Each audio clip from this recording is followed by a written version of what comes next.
4 मई सुबह 8 बजे काउंटिंग शुरू हुई और अगले 12 घंटों में जो हुआ उसके लिए भारतीय राजनीति तैयार नहीं थी। 2 बैठे हुए मुख्यमंत्री अपनी ही सीट पर हार गए। एक राज्य में 3 पूर्व मुख्यमंत्रियों के बेटे एक साथ एक ही दिन चुनाव हार गए।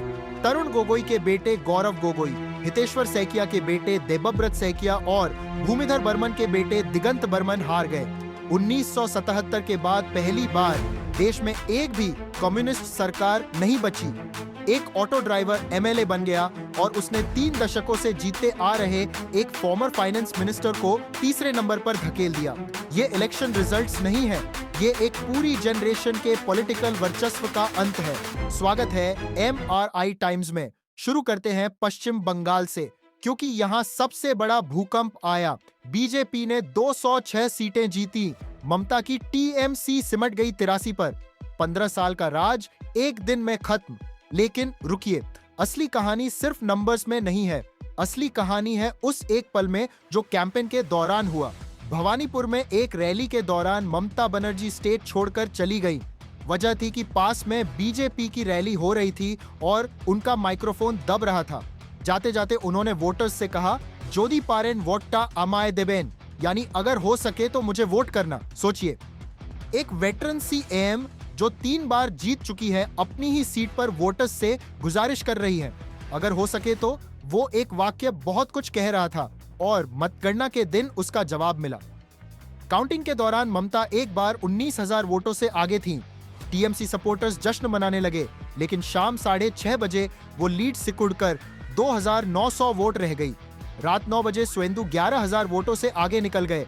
अंतिम आंकड़ा, सुवेंदु अधिकारी 73,917 वोट, ममता बनर्जी 58,812 वोट, अंतर 15,105। और यह वही भवानीपुर है जहां ममता ने अपनी पॉलिटिकल लाइफ शुरू की थी, जहां वो रहती है, जिसे वो अपना घर मानती थी। अब एक और परत, भवानीपुर में चुनाव से पहले 47,000 से 51,000 वोटर्स के नाम वोटर लिस्ट से हटाए गए। इनमें बड़ी तादाद मुस्लिम वोटर्स की थी, जो टीएमसी की कोर कॉन्स्टिट्यूएंसी है, और ममता हारीम 15,000 से। लेकिन यह जीत कैसे हुई, इसे और बारीकी से समझना जरूरी है, क्योंकि यह सिर्फ बीजेपी की जीत नहीं थी, ये टीएमसी की खुद की बनाई हुई हार थी। पहला कारण, कट मनी कल्चर और सिंडिकेट सिस्टम। 15 साल में ये टीएमसी की पहचान बन गई थी। ठेका लो तो नेता को हिस्सा दो, नौकरी लो तो पार्टी को कमीशन दो। आम आदमी थक गया था। दूसरा कारण, स्कूल रिक्रूटमेंट स्कैम, सरकारी नौकरी में भर्ती घोटाला। हजारों युवाओं ने अप्लाई किया, एग्जाम दिए और जॉब्स किसी और को मिली। ये वो वोटर था जो इस बार चुप नहीं रहा। तीसरा कारण, आरजी कार। ममता ने अपनी पूरी आइडेंटिटी वुमेन एम्पावरमेंट पर बनाई थी। आरजी कर केस ने उन्हीं एजुकेटेड अर्बन वुमेन वोटर्स में उनकी इमेज तोड़ दी, जो उनकी सबसे बड़ी स्ट्रेंथ थी। चौथा कारण, हिंदू वोट का कंसोलिडेशन। 2024 के लोकसभा इलेक्शंस में बीजेपी और टीएमसी के बीच वोट शेयर का फर्क सिर्फ 3.8 मिलियन था। बीजेपी ने उसके बाद बूथ लेवल पर काम किया। हर बूथ पर हिंदू वोटर्स की मैपिंग हुई और उन्हें निकाला गया। एक वोटर ने अल जजीरा को बताया कि वो पहले हमेशा टीएमसी को वोट करती थी, लेकिन इस बार उनकी सास ने कहा कि ममता दीदी मुस्लिम्स को फेवर करती है। इस परसेप्शन ने बहुत बड़ा काम किया। पांचवा कारण, SIR, 90 लाख वोटर्स के नाम हटाए गए। इनमें से 60 लाख को एब्सेंट या डिसीज्ड घोषित किया गया। बाकी 30 लाख इसलिए वोट नहीं कर पाए क्योंकि उनके केसेस के लिए ट्रिब्यूनल्स को पर्याप्त टाइम नहीं दिया गया। बीजेपी ने कई ऐसी सीटें जीती जहां उनकी जीत का मार्जिन उस सीट पर डिलीट हुए वोटर्स की तादाद से कम था। इस मामले पर कोर्ट में सुनवाई अभी जारी है, लेकिन सरकार बन गई। अब तमिलनाडु, यहां जो हुआ वो इतिहास में दर्ज होगा। पहली बार 1967 में कांग्रेस के खिलाफ डीएमके जीती, फिर 1977 में डीएमके के खिलाफ एमजीआर की AIADMK, और अब 2026 में विजय की टीवीके। हर 50 साल में तमिलनाडु एक पुरानी ताकत को मिटाता है।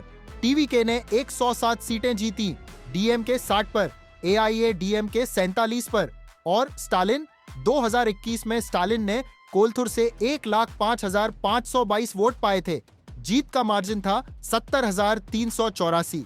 इस बार VS बाबू ने उन्हें हरा दिया, जो सिर्फ फरवरी 2026 में टीवीके में शामिल हुए थे। और वीएस बाबू कौन है? डीएमके के पुराने वर्कर, कभी डीएमके से एमएलए भी रहे, यानी स्टालिन को हराने वाला उन्हीं का अपना पुराना साथी था। स्टालिन की यह हार उनके पिता करुणानिधि की 1977 में एमजीआर के हाथों हार जैसी है। इतिहास ने शुद्ध को दोहराया। अब सबसे shocking story, Royapuram constituency, TV के कैंडिडेट केवी विजय धम्मू, पेशे से ऑटो ड्राइवर, 8वीं पास, कुल एसेट्स 28,09,000 रुपए, कोई राजनीतिक पृष्ठभूमि नहीं।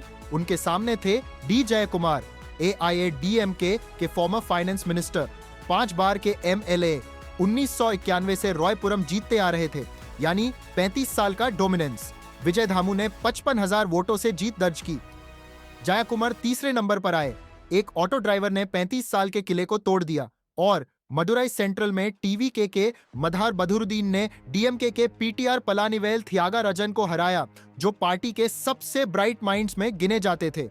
यह सिर्फ विजय की लहर नहीं थी, यह पूरे सिस्टम के खिलाफ एक रिवोल्ट था। स्टालिन ने विजय को कभी सीरियस नहीं माना, यह उनकी सबसे बड़ी गलती थी।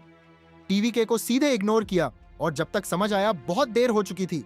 अब असम या बीजेपी की हैट्रिक तो थी, लेकिन असली कहानी कहीं और है। एक दिन में 3 पूर्व सीएम के बेटे हारे।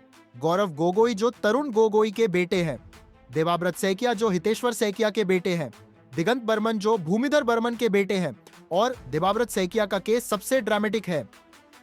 नाजिरा वो सीट जहां उनके पिता जीते थे, उनकी मां जीती थी। वो खुद 2011 से जीतते आ रहे थे। पिछली बार 500 से कम वोटों से जीते थे, इस बार 46,701 वोटों से हारे। 500 की जीत से 46,000 की हार, यह एंटी इनकम्बेंसी नहीं, यह रिजेक्शन है। और गौरव गोगोई जो कांग्रेस का सीएम फेस थे, वो जोरहट में 23,182 वोटों से हारे। वहीं हिमंता बिस्वा शर्मा ने जलुकबारी से 1,12,186 वोट पाए।